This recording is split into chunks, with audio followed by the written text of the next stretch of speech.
កាត់សក់តាកាត់អយតាកាត់អយអូមិនខែពី3ខែខែកាត់ម្ដងហើយតាកាត់អយអូខេឥឡូវបានជាងមកអញ្ចេះគឺស្រួលមែនអត់ហើយកាត់អត់មានយកលុយយកអីទេបងខាន់កាត់សក់ប្រហែលខែបងជិប4 5ខែហើយ5ខែ4ចូលខ្វះតែមួយខែទៅកន្លះឆ្នាំហីបងនៅកន្លះឆ្នាំបងសប្បាយចិត្តអត់ពេលមានកម្មវិធីចឹងសប្បាយតែបាយចង់ឲ្យមានទៀតអត់ចង់ឲ្យមានទេទៅមុខទេយើងមកកាត់សក់នេះមិនមែនកាត់តែក្មេងៗទេយើងក៏មានកាត់ជូនចាស់ៗផងដែរឥឡូវដូចអ៊ំគាត់មកកាត់ដែរ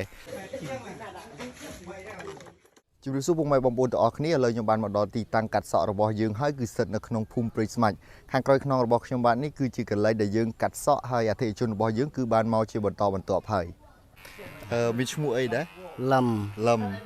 សក់នេះគេមានយកលុយយកកាក់អីអត់អត់ទេណាបាទសប្បាយចិត្តអត់សប្បាយមើលធ្វើមុខឲ្យសប្បាយចិត្តមួយមើល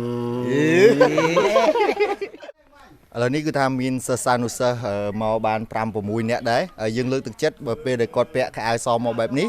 គឺដើម្បីឲ្យដឹងថាគាត់ពិតជាសិស្សយើងនឹងបកគលជូននំគាត់ម្នាក់មកកញ្ចប់តែមុននឹងបកគលជូនយើងមកសួរគាត់ទីសិនអូនឈ្មោះអីដែរពីទូអូនរៀនទីម៉ានទី3បកគលនំជូនតែម្ដងណែអរគុណខាងនេះអរគុណខាងនេះអរគុណបើសិនជាអត់គ្រប់អ្នកមកក្រោយប្រហែលជាត្រូវចែកគ្នាមកកញ្ចប់2នាក់អីហើយជុំនេះចុងភៅធ្វើមហូបយើងហើយនេះបានអីហូបដែរចុងភៅហ្នឹងនេះបានមិនស្រែហើយប្រុងធ្វើអី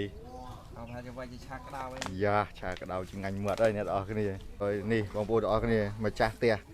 ខ្ញុំបានណាអូនឹងឯងមកតាក់តងមកឲ្យជួយថតដោយសារតែភូមិព្រៃស្មាច់គឺជាភូមិតូចមួយដែរទេហើយចំនួនប្រជាជនដែលរស់នៅទីនោះក៏ចំនួនតិចផងដែរពេលព្រឹកយើងចាប់ផ្ដើមកាត់សក់នៅម៉ោង9ជាងដោយសារតែយើងមកពីផ្ទះរាំងយឺតហើយតាមផ្លូវអាក្រក់ក៏យន្តជាប់ផងទើបធ្វើយើងមកដល់ភូមិព្រៃស្មាច់ក្នុងរឿងថ្ងៃបន្តិចតែយ៉ាងណាមិញដំណើរការនៃកម្មវិធីកាត់សក់ដោយមិនយកលុយរបស់យើងគឺដំណើរការទៅជាធម្មតាទេមានបងប្អូនយើងមកចូលរួមយ៉ាងច្រើនកកមានក្មេងមានចាស់មានសិស្សសាលាគឺថាមានគ្រប់វ័យតែម្ដងដោយសារតែនំរបស់យើងមានចំនួនកំណត់ខ្ញុំក៏បានសម្រេចចិត្តថាខ្ញុំចែកជូនឲ្យតែក្មេងៗណាដែលពាក់ឯកសណ្ឋានសិស្សមកទៅពូគោបំណងរបស់ខ្ញុំចង់ដឹងថាតើមានសិស្សប្រមាណអ្នកដែលបានមកចូលរួមកម្មវិធីកាត់សក់ដោយមិនយកលុយនឹងក្រោយពីយើងបានចែកនំដល់សិស្សានុសិស្សទាំងអស់ហើយនំរបស់យើងក៏បាននៅសល់ខ្ញុំក៏បានចែកជូនក្មេងៗនៅជិតនឹងទោះបីជាគាត់មិនមែនជាសិស្សទោះបីជាគាត់មិនបានស្លៀកឯកសណ្ឋានសិស្សមកក៏ដោយហើយនំផ្សេងៗទៀតយើងក៏បានចែកជូនចាស់ៗនៅជុំវិញនឹងដើម្បីឲ្យគាត់បានពិសាយើងចែកនំនឹងទាល់តែអស់តែម្ដងឥឡូវសប្បាយចិត្តអត់ពេលដែល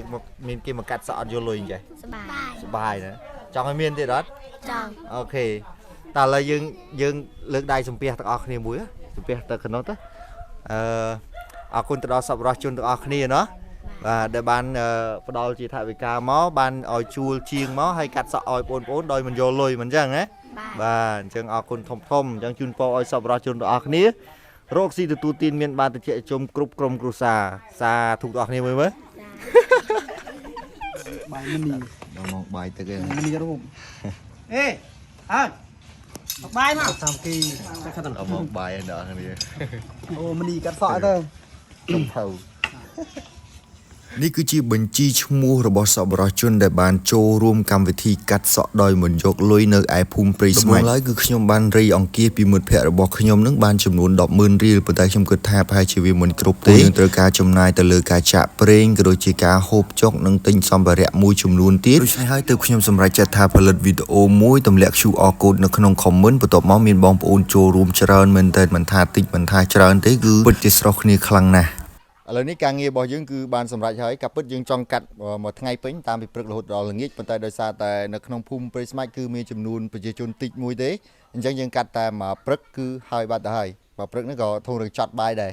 មើលទៅប្រហែលជាប្រហែលអ្នកដែរបងប្រហែលជាច្រើនដែរហ្នឹងច្រើនដែរបាទទាំងកូនក្មេងទាំងអ្នកចាស់វាសរុបទាំងអស់ចូលប្រហែលជា